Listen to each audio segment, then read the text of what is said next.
ऐसी कानून व्यवस्था है आपकी, सब कुछ है आपके पास, फिर भी जो है महिलाओं पर रेप नहीं रोक पा रहे हो, हत्याएं नहीं रोक पा रहे हो।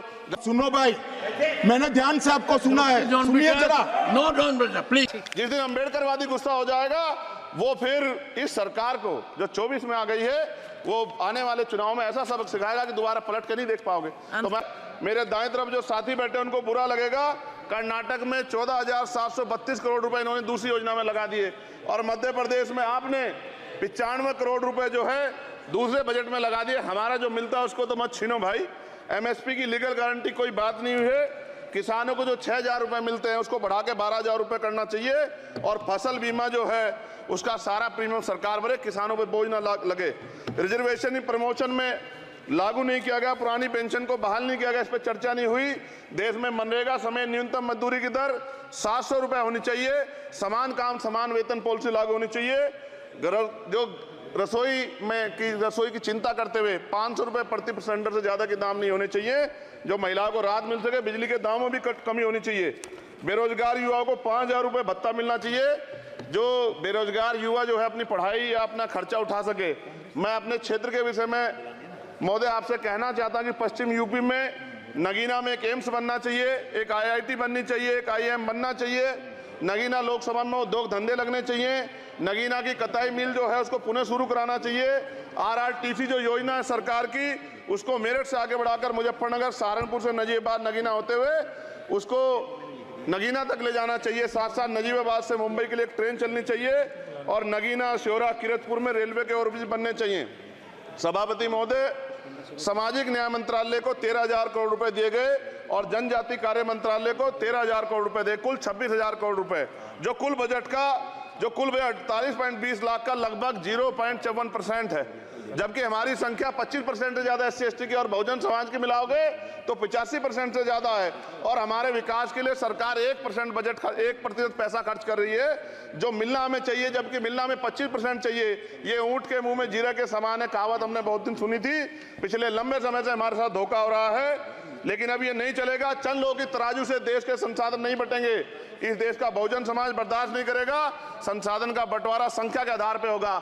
माननीय और काशीराम साहब नारा लगाए थे, ना तो वोट हमारा राज तुम्हारा चलेगा, और आज हम कह रहे हैं ना ही वोट हमारा और नोट तुम्हारा चलेगा। इस बात का भी ध्यान जो है सरकारों को देना पड़ेगा।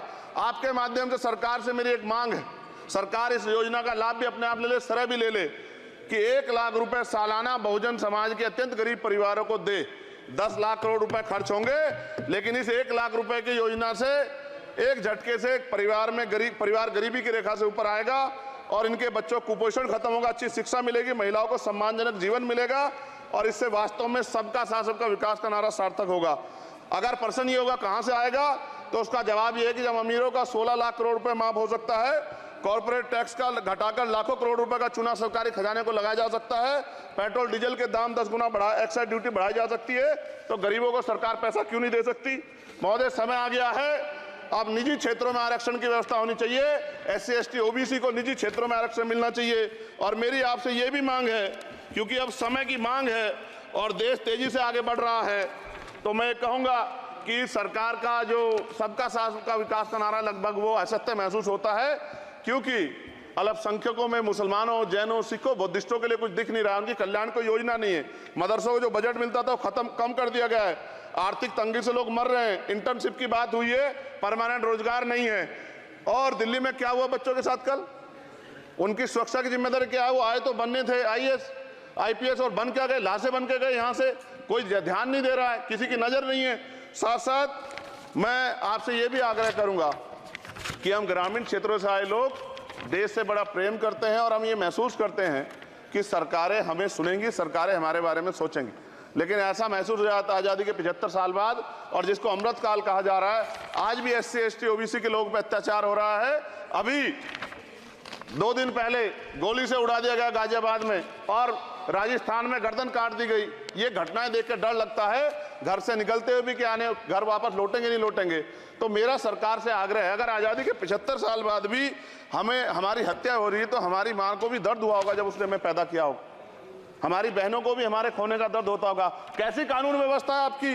सब कुछ है आपके पास, फिर भी जो है महिलाओं पर रेप नहीं रोक पा रहे हो, हत्याएं नहीं रोक पा रहे हो, गरीबों, दलितों, पिछड़ों, किसानों, मजदूरों की जान नहीं बचा पा रहे हो। किसान सुसाइड कर रहा है, नौजवान सुसाइड कर रहा है, और बड़ी बड़ी बातें होती हैं, इधर भी अच्छे लोग हैं, इधर भी अच्छे लोग हैं, लेकिन अच्छाई तब होगी जब जमीन पे भी कुछ काम दिखाई देगा। और जमीन पे महोदय कोई काम दिखाई नहीं दे रहा है।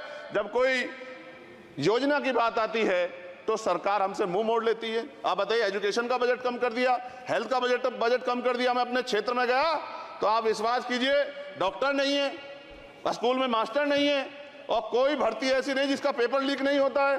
तो देश किस तरफ जा रहा है और इसमें नौजवानों का भविष्य क्या है, इसके बारे में हमें चिंता करनी चाहिए। और अंत में अपनी बात को खत्म करते हुए मेरा आपसे आग्रह और आपके माध्यम सरकार से आग्रह है कि यहाँ बाहर बाबा साहब अम्बेडकर की मूर्ति लगी हुई थी एक, वो करोड़ों लोगों की आस्था से जुड़ा विषय है, और आप विश्वास करो इतना गुस्सा है उसको लेके। मेरी आपके माध्यम से, मैं हाथ जोड़ता नहीं हूं, लेकिन मैं हाथ जोड़ के आपसे आग्रह कर रहा हूं कि प्रधानमंत्री जी, सरकार से हमारी आग्रह कि वो अम्बेडकर वादियों के सम्मान का ध्यान रखते हुए, उनके जो है दिल की पीड़ा को समझते हुए, उनके दर्द का ध्यान रखते हुए उस मूर्ति को पुनः स्थापित करा दीजिए। अगर इसमें कोई राजनीतिक कारण अलग बात है, लेकिन मैं कंक्लूड कर रहा हूं। मगर मैं आपसे कहना चाहता हूं, इसमें बहुत गुस्सा है। जिस दिन अम्बेडकरवादी गुस्सा हो जाएगा, वो फिर इस सरकार को जो 24 में आ गई है, वो आने वाले चुनाव में ऐसा सबक सिखाएगा कि दोबारा पलट के नहीं देख पाओगे। तो मैं आपका धन्यवाद करता हूं, और मुझे विश्वास है कि सरकार मेरी बातों पे गौर करेगी और गरीबों के बारे में सरकार सोचेगी, गरीबों को आगे बढ़ने के अवसर प्रदान होंगे। धन्यवाद।